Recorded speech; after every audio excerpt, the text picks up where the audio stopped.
Alright, good day po mga ka-adventure at welcome back. Dito mga ka-adventure, afternoon dive tayo ngayon. Try natin mag-dive ng hapon. Baka sakaling malinaw na yung spot natin. Yung mga ka-adventure, samahan nyo ako sa pag-dive. Sana swertein tayo ngayon at malinaw na yung spot natin ngayon.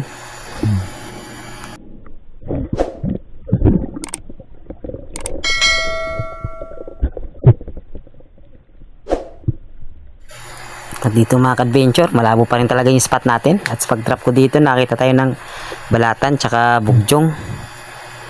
Itong bugjong nga pala mga ka-adventure, pinagbabawal itong kunin. Dati, nung hindi ko pa alam, nakakuha ko nito dati. Nung malaman ko na bawal pala ito, hindi na ako nang kumuha. Ito, tamang fish call tayo dito. So nga talaga, malabo. Hindi makita yung unahan. Kaya na lang tayo sa malabo mga ka-adventure. Siguradong konti lang yung makuha ng camera natin dito dahil malabo nga.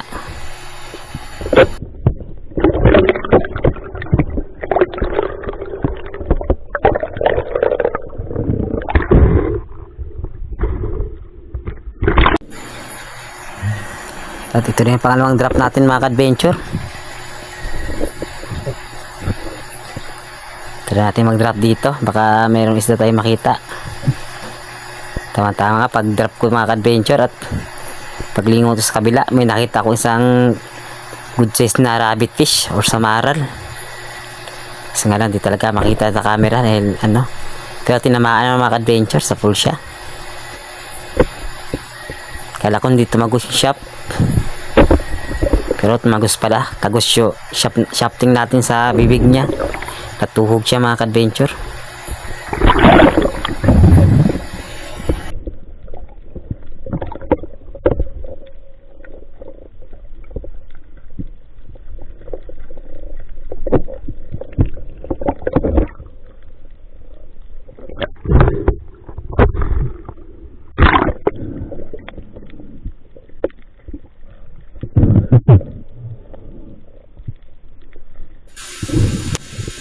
Dito hinihila natin ng isda. Hanggang 18 meters lang pala yung dinadive ko mga ka-adventure dahil solo diver tayo. Wala tayong dive body kaya hanggang 18 meters lang yung dive ko. Ito nga mga ka-adventure, unang isda natin, isang good size sa samaral o rabbit fish. Tagos sa bibig niya yung shafting natin.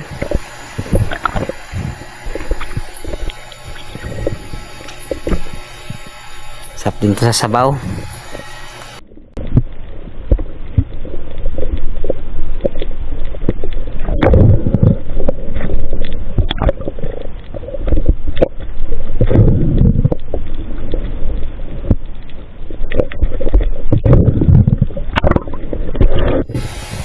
At dito mga ka-adventure, nakatira tayo ng yellow spotted trevally.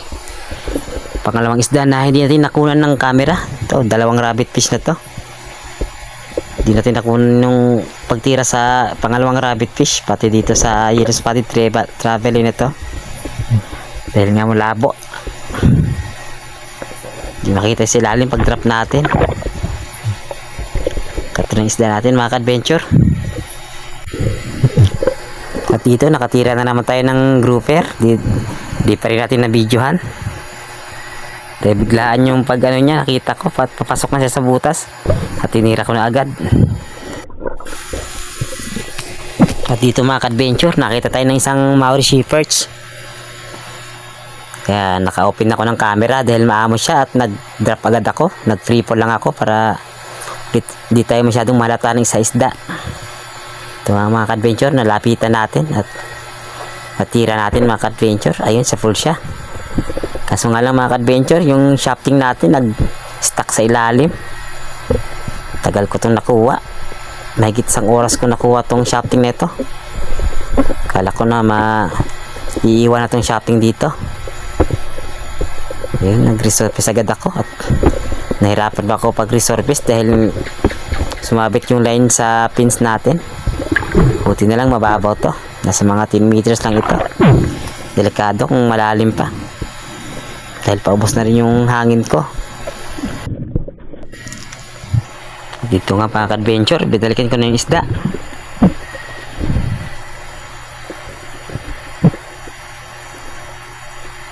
Dito paglapag ko dito, pinatay ko muna yung isda para siguradong hindi makawala.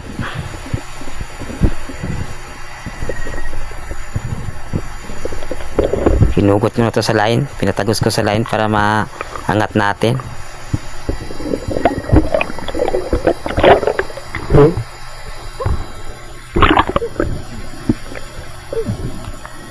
Ito, wasak yung kabilang gilid niya.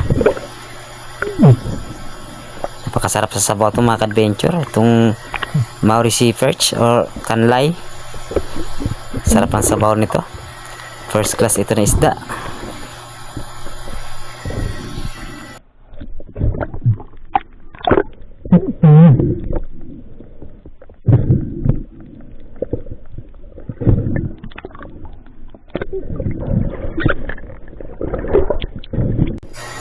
At dito mga ka-adventure, binalikan ko na yung shafting ko. Sinubukan ko ng hugutin kung kaya bang hugutin to. Napakalalim ng binaunan niya. Halos nang lahati yung shafting natin. Nakita pa ako ng isang balatan dyan. Sarap din kilawin tong balatan. Mga mga ka-adventure, hinihila ko, hindi talaga matanggal. May gitsang oras din akong pabalik-balik dito para ma-retrieve itong shafting na to. Kala ko may iiwan na to dito. Bala ko na sanang putulin yung line para maiwan tong shafting na to dahil pagod na rin ako sa kakabalik. Buti na lang binigay sa atin, binalik sa atin.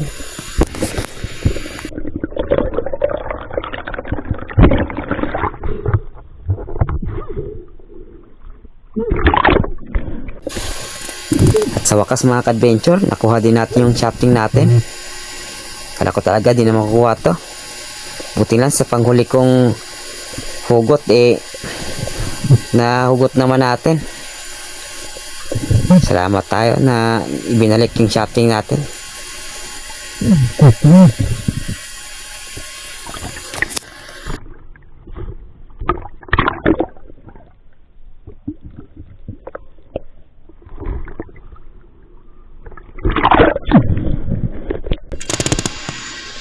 At ito na nga pala ang last na drop natin mga ka-adventure. Pagkatapos na to, umuwi na rin ako dahil hapon na. Itong spot na to, itong lagi kong nakukunan ng mga mangrove snapper. Dito sila naglalagi, nagbaka sakali akong meron na naman. Kasi nga lang pagdating ko dito sa dulo, wala talaga dahil malabo din. Hindi mo lang makita yung unahan. Mga 2 dipa lang yung kayang makita sa unahan, hindi na talaga. Dito nagamit pa ako ng cricket para may lumapit pero wala talagang lumapit.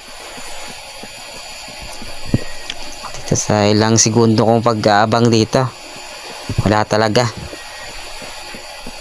Kaya umangat na lang ako mga ka-adventure. At sa pag-angat ko dito mga ka-adventure, di inaasahan, meron palang 2 good size na dugto tunang dumaan sa ilalim. Nahuli ako dahil medyo malabo din. Papatay ko na sana yung camera.